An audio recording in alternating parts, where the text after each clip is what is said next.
Yeah, start.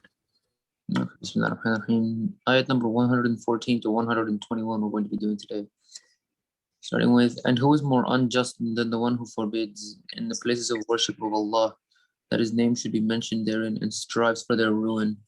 Those it was not for them, they should enter them except in fear. For them, this world is disgrace, and for them, the hereafter is a great punishment. Now, this speaks of the types of people that will try to do anything to stop Muslims from actually being able to worship Allah and carry out their duties. A modern example of this would be the Uyghur genocide, the Chinese government. But like at the moment, it would usually talk about the Quraysh. It would make more sense for them. Those will enter the places of worship except in fear. Okay, next ayah. Wait, what does it say? It was not. Wait.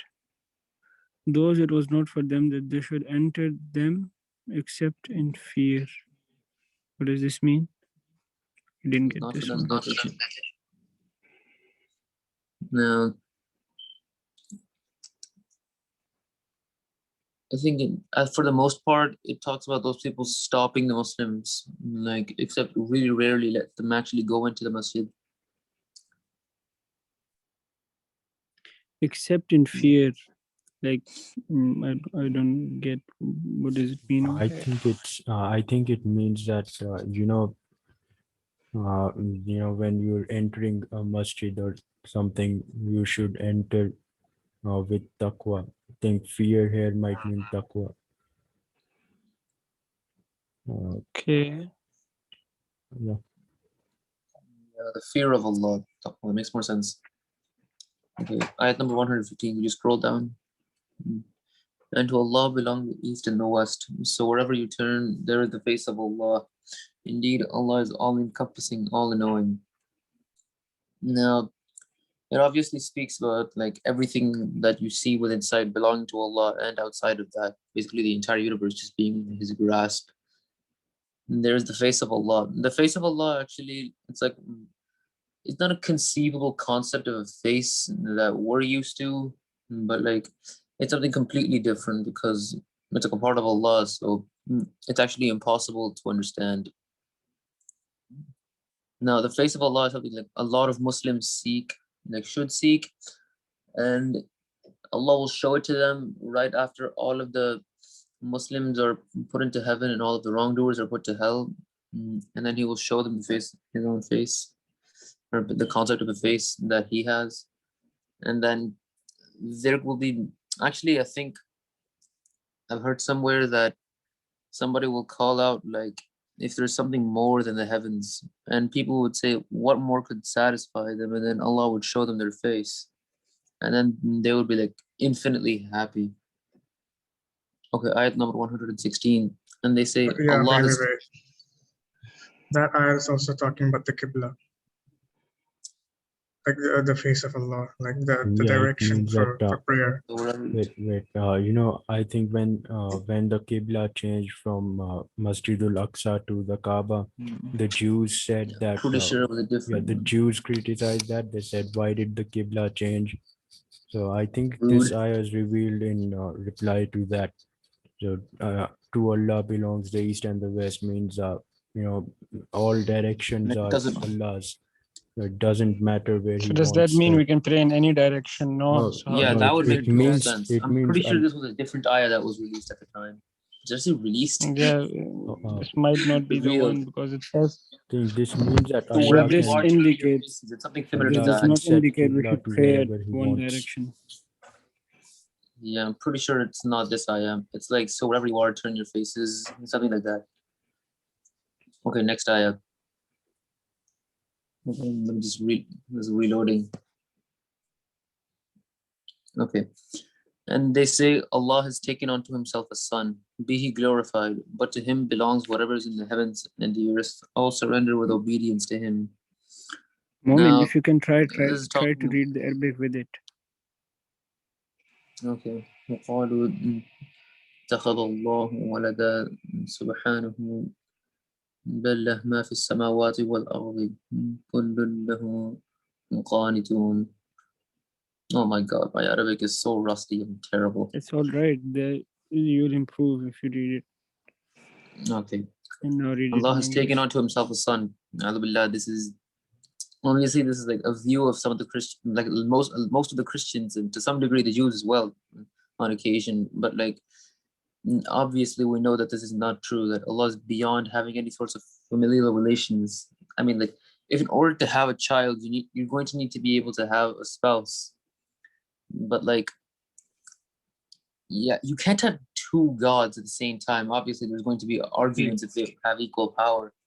And who knows what would happen if we got caught in between that, like a universe thread ripping. Why would Allah need a son anyways? Like, there's no point because He is all powerful. Like, it's not like He needs moral support. Allah having sons, all it leads to is paradoxes. You can't fix them. Exactly, that's exactly what I was talking about. Two gods arguing and us getting like the fabric of space-time being ripped apart. It's literally going to, having two gods will literally destroy us the minute they have an argument. The originator of the heavens and the earth. And when He decrees a matter, He only says to it, be, and it is.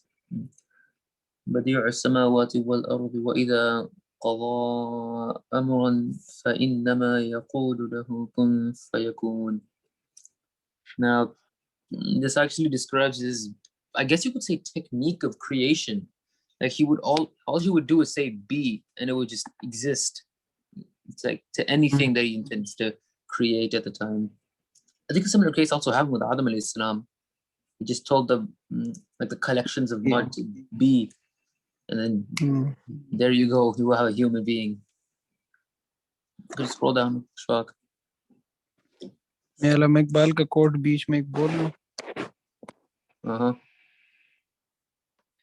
अल्लामा इकबाल कहते हैं ना, ये कायनात अभी ना तमाम है शायद कि दम आ रही हैं सदाए कुन फयकुन. Okay, go on. وقال الذين لا يعلمون لولا يكلمنا الله أو تأتينا آية كذلك قال الذين من قبلهم مثل قولهم تشابهت قلوبهم قد بينا الآيات لقوم يوقنون. And those who have no knowledge say, why does not Allah speak to us or comes to us some sign? And so said those before them, similar to their words. Their hearts are alike. We have indeed made clear the signs for the people who believe with certainty. Now there's talking about the type of people who would always say, why doesn't Allah give us a sign, like something really explicit?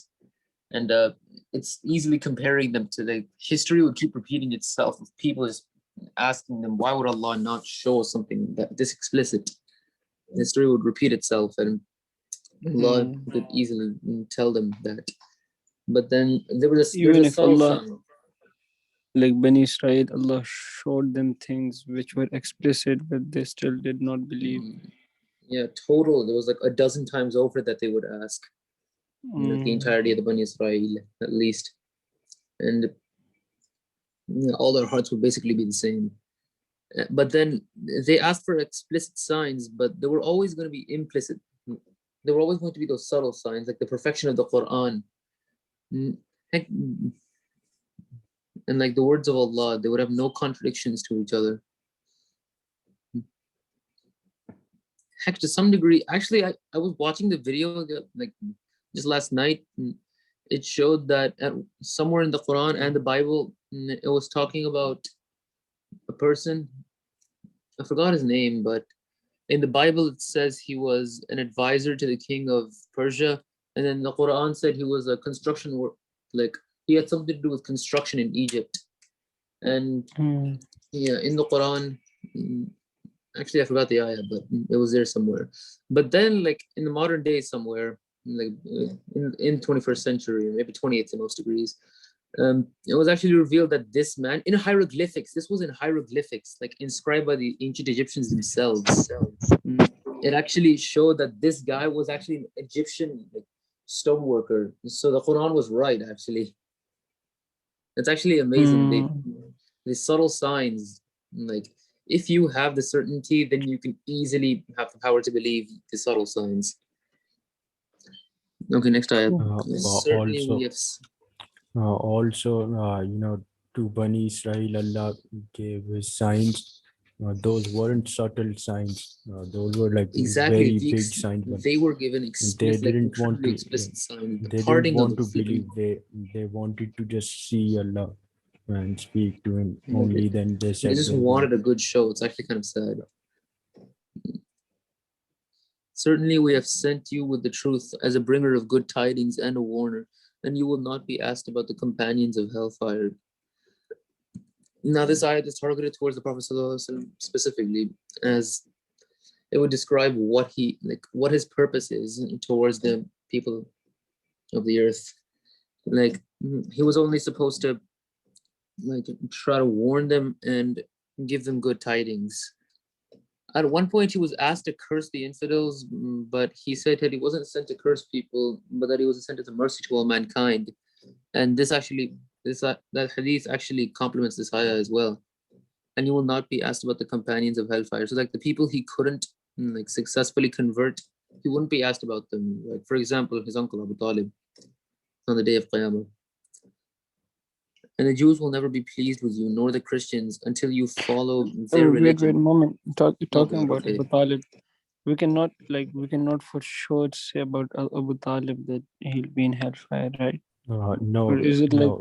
is it a hadith or You know, something? I was pretty sure somewhere was Uzair, we know that Abu Talib will be in hell and he'll get the lightest punishment in hell, which I is think the lightest punishment is just fire shoes, right? yeah. Wow. No. So Uzair, we do know. Is it through hadith? I think it's through a hadith. Yeah, He'll get the lightest punishment of hell. He'll get the light. उसके पैर के नीचे आग रहेगी और उनका दिमाग जलेगा. Rip. पकेगा. हाँ वैसे हाँ वो लेटेस्ट पनिशमेंट का मैंने भी सुना है. उसमें ये है ना कि क्या कहते हैं फुल सही गरम जूते पहनवाए जाएंगे, लेकिन वो जूते इतने गरम होंगे ना कि दिमाग फुल पिघल कर कानों से और नाक से निकल जाएगा. Oh God, no, you're making it worse. Amen. Okay, continue, mommy. Okay, just soaking your feet in lava. Okay, it's basically like that. Oh, ayat 120. And the Jews will never be pleased with you, nor the Christians, until you follow their religion. Say, indeed, the guidance of Allah is the guidance. And if you were to follow their desires after what has come to you of the knowledge, you would not have against Allah any protector nor a helper. Now, this is talking about the Jews and Christians and how they're incredibly selfish when it comes to religion, especially the Jews.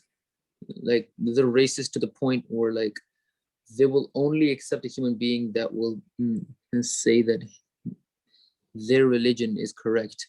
But again, that was the Jews and Christians at the time. I mean, at least today's ones are a little bit more accepting.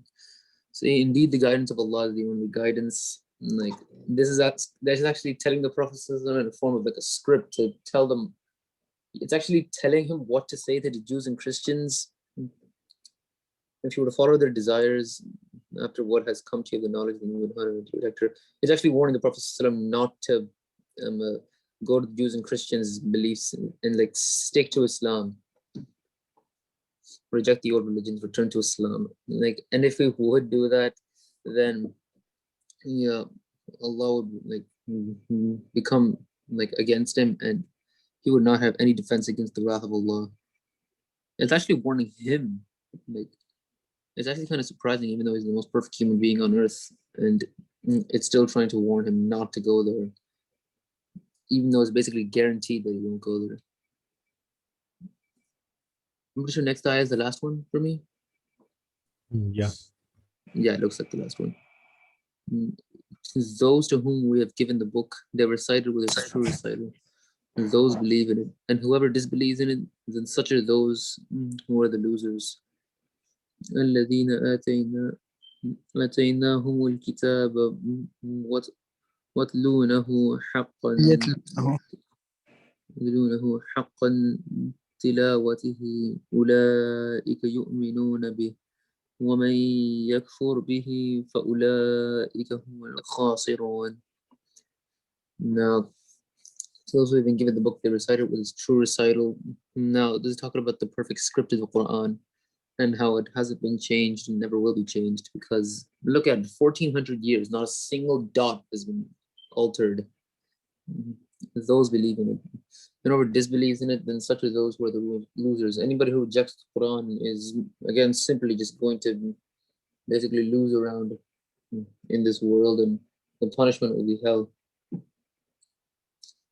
It's actually kind of sad that so many things in the Quran have been proven to the modern day, and there's still some people who are adamant that no, we straight up refuse to believe in it. And lots of them, it's about like, it's not even about religion, it's just about having something to hate on.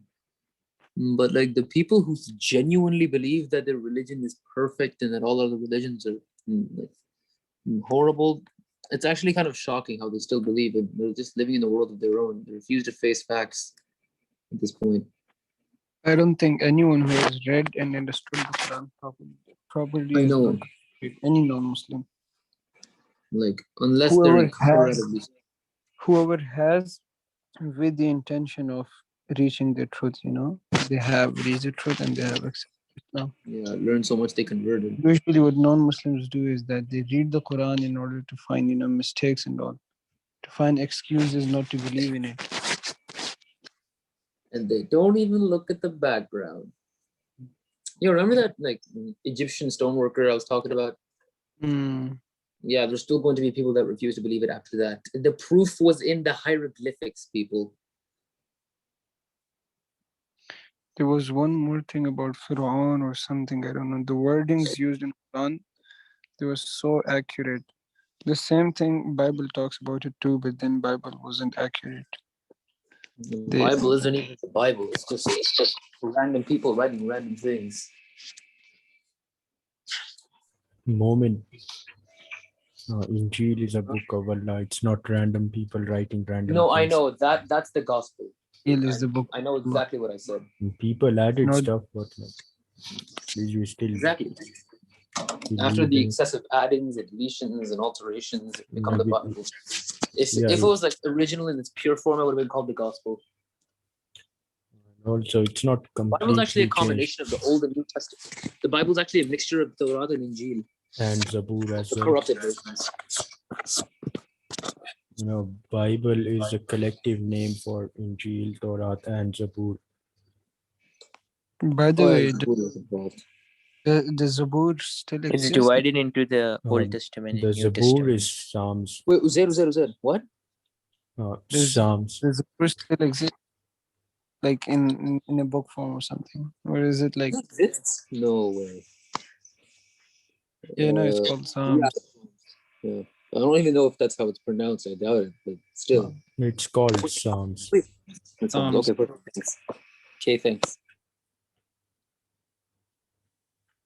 No, is it like a book form or something?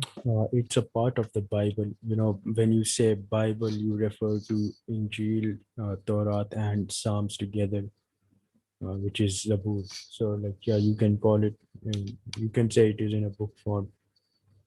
Corrupted, obviously, but yeah. Hmm.